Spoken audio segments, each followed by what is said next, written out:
Ready. आज था 88वां trade electrician विषय इलेक्ट्रीशियन थ्योरी।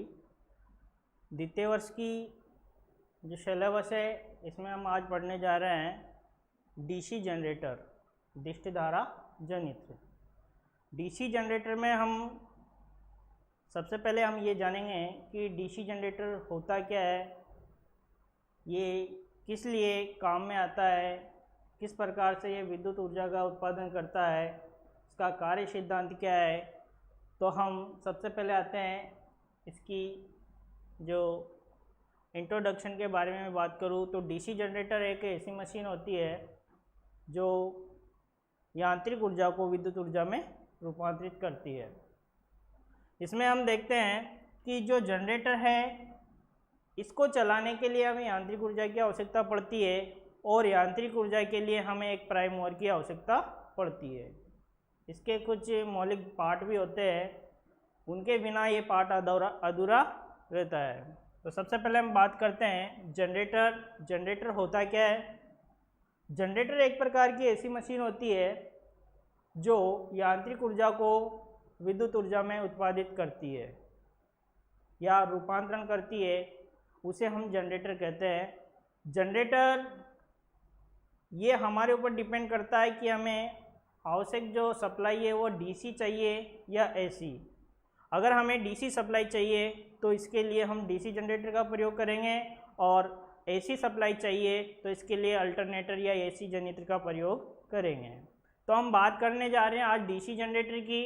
डीसी जनरेटर में वह मशीन जो यांत्रिक ऊर्जा को दिष्ट धारा या डीसी सप्लाई में परिवर्तित करता है, उस मशीन को हम डीसी जनरेटर कहते हैं।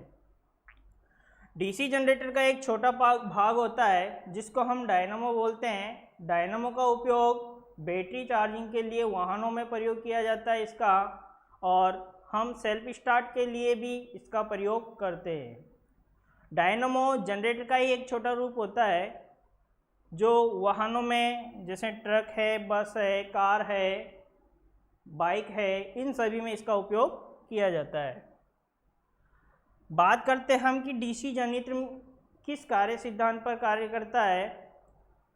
फेराडे ने विद्युत शक्ति के उत्पादन के लिए एक जनरेटर का निर्माण किया और इसने बताया कि दिष्ट धारा जनरेटर किस प्रकार से विद्युत शक्ति का उत्पादन करता है। हम चुंबकीय क्षेत्र के अंदर एक धारावाही चालक को घुमाते हैं तो चुंबकीय बल रेखाओं का छेदन होता है, जिसके कारण डीसी जनरेटर में विद्युत वाहक बल उत्पन्न होता है। डीसी जनरेटर के लिए कुछ भाग हैं। इसके भाग में सबसे पहले हम बात करते हैं कि इसका जो बाहरी भाग होता है वो होती है इसकी बॉडी। इसको हम योक भी बोलते हैं और बॉडी का काम होता है कि इसके आंतरिक सभी भागों को सुरक्षित रखना तथा चुंबकीय बल रेखाओं के लिए रास्ता प्रदान करना।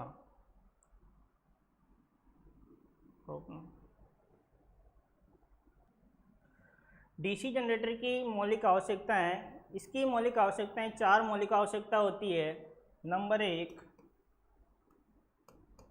यांत्रिक ऊर्जा।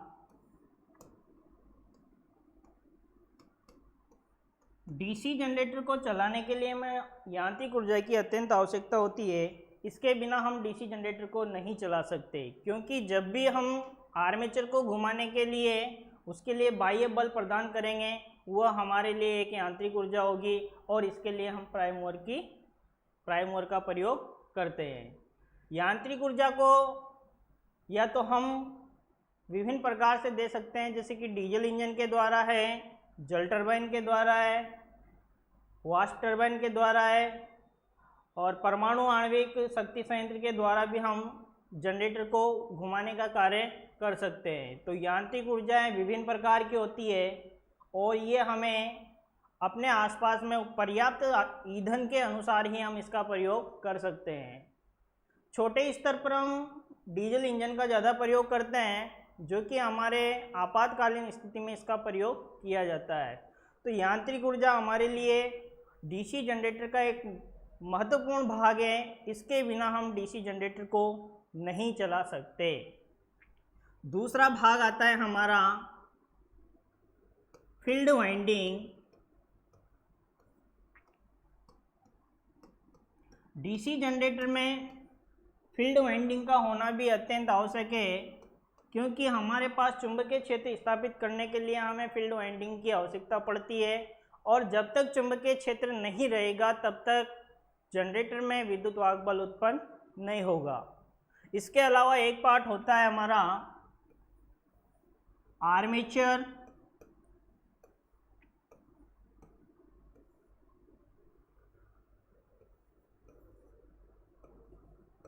कम्यूटेटर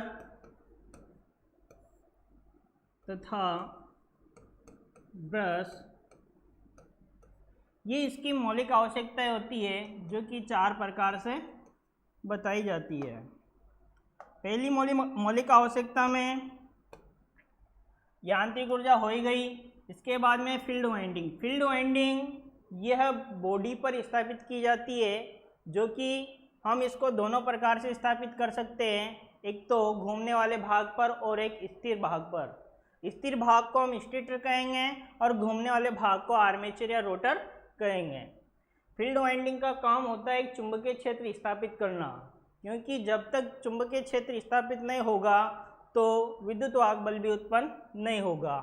आर्मेचर हैं।